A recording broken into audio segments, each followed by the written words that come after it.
आज की एक और नई कहानी में आपका स्वागत है। आज की कहानी का शीर्षक बंदर और शेर की कहानी। एक जंगल में एक शेर रहता था। उसी जंगल में एक लोमड़ी भी रहती थी जो शेर की असिस्टेंट थी। लोमड़ी जंगल में जानवरों का पता लगाती थी और आकर उसकी सूचना शेर को दे देती थी। शेर बड़ा ही खूंखार और क्रूर था। वह आवश्यकता से अधिक जानवरों का शिकार करता था।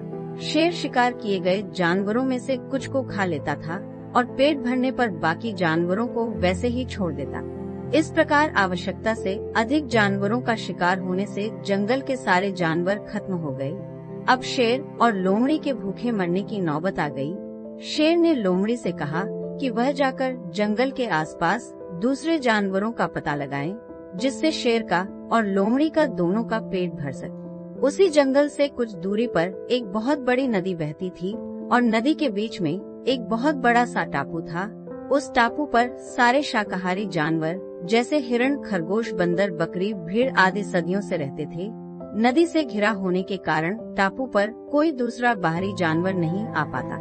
लोमड़ी शेर की आज्ञा मानकर जानवरों का पता लगाने निकल पड़ी। उसे अपने जंगल में कोई भी जानवर नहीं मिला। थक हार कर लोमड़ी नदी किनारे बैठ गई। तभी उसकी नजर दूर बने टापू पर पड़ी। लोमड़ी ने सोचा अवश्य ही इस टापू पर कुछ जानवर रहते होंगे। ऐसा सोचकर लोमड़ी तैरकर टापू पर जाकर देखती है तो वहाँ बहुत से शाकाहारी जानवर थे, किंतु कोई भी मांसाहारी अथवा शेर को चुनौती देने वाला जानवर नहीं। ये देखकर लोमड़ी बहुत खुश हुई और अपने जंगल लौटकर उसने शेर को सारी बात बतलाई। लोमड़ी की बात सुनकर शेर बहुत खुश हुआ और उसने लोमड़ी को शाबाशी दी। दूसरे दिन शेर लोमड़ी के साथ उस टापू पर जानवरों का शिकार करने के लिए पहुंच गए। टापू पर शाकाहारी जानवरों को देखकर शेर के मुंह से लार टपक रही थी। उसने एक ही दिन में बहुत सारे जानवरों को मार डाला और कुछ जानवरों को खाकर बाकी जानवरों को छोड़ दिया। शेर लगातार 2 दिन इसी प्रकार शिकार किया। टापू के सारे जानवर शेर से बुरी तरह डर गए और सभी ने एक सभा बुलाई। सभा में शेर से बचने के उपाय पर चर्चा हुई। सभी ने अपने अपने सुझाव दी। सभा में एक बूढ़ा बंदर भी था जो अपनी बुद्धिमानी के लिए जाना जाता था। सारे जानवरों ने उस बूढ़े बंदर से सुझाव मांगा।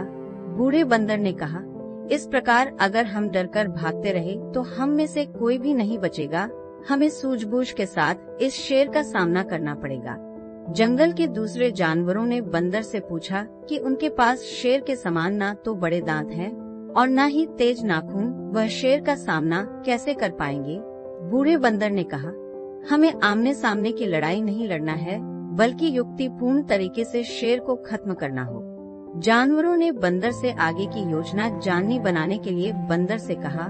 सबके अनुरोध करने पर बंदर ने एक योजना बनाई जिससे बड़ी आसानी से शेर को मारा जा सकता। जंगल के सभी जानवरों ने मिलकर एक गहरा गड्ढा खोदा और उस गड्ढे को घास फूस और पत्तियों से भर दिया, जो देखने में समतल जमीन की तरह दिखाई दे रहा था। शेर के आते ही सारे जानवर गड्ढे के सामने की तरफ चले।